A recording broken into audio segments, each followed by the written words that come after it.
বিয়ের 15 দিন পর গর্ভধারণ, কিন্তু বাচ্চার বয়স হচ্ছে 30 দিন।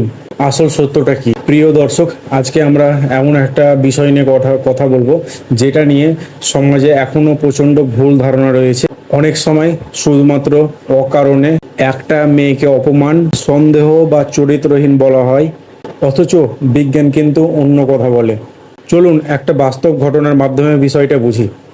একটি মেয়ের বিয়ে হয়েছে মাত্র 15 দিন। হঠাৎ করে সে জানতে পারে সে প্রেগনেন্ট। পরিবারের সবাই তাকে হাসপাতাল নিয়ে যায়। সেখানে ডক্টর একটা আলট্রাসোনোগ্রাফি বা ডেটিং স্ক্যান করে, যেটাকে আমরা ইউএসজি বলে থাকি। কিন্তু মজার বিষয় হচ্ছে, রিপোর্টে দেখা গেল বাচ্চার বয়স কিন্তু 30 দিন। এই রিপোর্ট দেখেই স্বামী কিন্তু রেগে গেল। সে ভাবলো আমার সঙ্গে মাত্র 15 দিন আগে বিয়ে হয়েছে, তাহলে 30 দিনের বাচ্চা এলো কিভাবে? পরিবারে অনেকে সবাই মেয়েটিকে দোষ দিতে শুরু করলো। অনেকে কেউ ভাবতে লাগলো হয়তো মেয়েটার এর আগেও কারোর সাথে সম্পর্ক ছিল। কিন্তু প্রশ্ন হলো, আসলে কি মেয়েটি দোষী, না বিজ্ঞানকে না বুঝার কারণে ভুল বোঝাবুঝি হচ্ছে? এবার আসুন এটা বিজ্ঞানের ভাষায় খুব সহজভাবে ব্যাপারটা বুঝে নিই। গর্ভের বাচ্চার বয়স আসলে কিভাবে হিসাব করা হয়? অনেকে মনে করে স্বামী স্ত্রীর যখন মিলন হয় সেদিন থেকে গর্ভের বাচ্চার বয়স গণনা করা হয়, কিন্তু চিকিৎসা বিজ্ঞান তা নয়। ডক্টররা গর্ভের বাচ্চার বয়স হিসাব করে মেয়েটির মাসিকের প্রথম দিন থেকে, মানে যেদিন থেকে মাসিক শুরু হয়েছিল সেদিন থেকেই হিসাব ধরা হয়, যদিও তখন গর্ভধারণ হয়নি। এখন ধরুন একটা মেয়ের মাসিক নিয়মিত হয় এবং প্রতি 28 দিন পর পর হয়। সাধারণত মাসিক শুরু হওয়ার পর 14 দিনে ডিম্বাণু বের হয়, অ্যান্ড এই সময়টাকে বলা হয় ওভুলেশন। এই সময় স্বামী স্ত্রীর মিলন হলে গর্ভধারণের চান্স খুব একটা বেশি থাকে।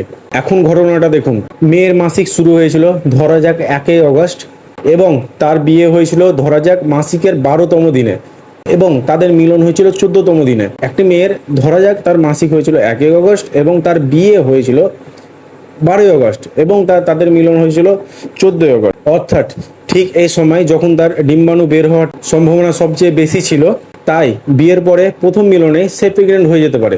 কিন্তু যখন ডাক্তার বাচ্চার বয়স হিসাব করবে, তখন তিনি গণনা শুরু করবে 1 আগস্ট থেকে, অর্থাৎ মাসিকের প্রথম দিন থেকে।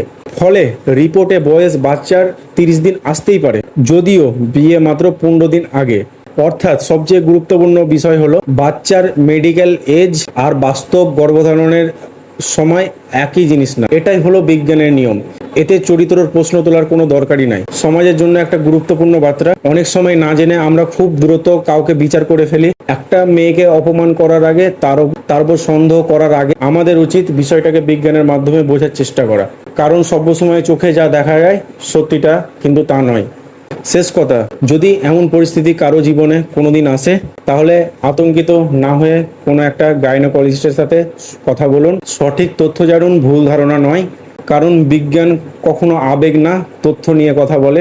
ধন্যবাদ দর্শক, ভিডিও যদি তথ্যমূলক হয় অবশ্যই শেয়ার করে দাও, আর তার সাথে একটা লাইক করে দাও।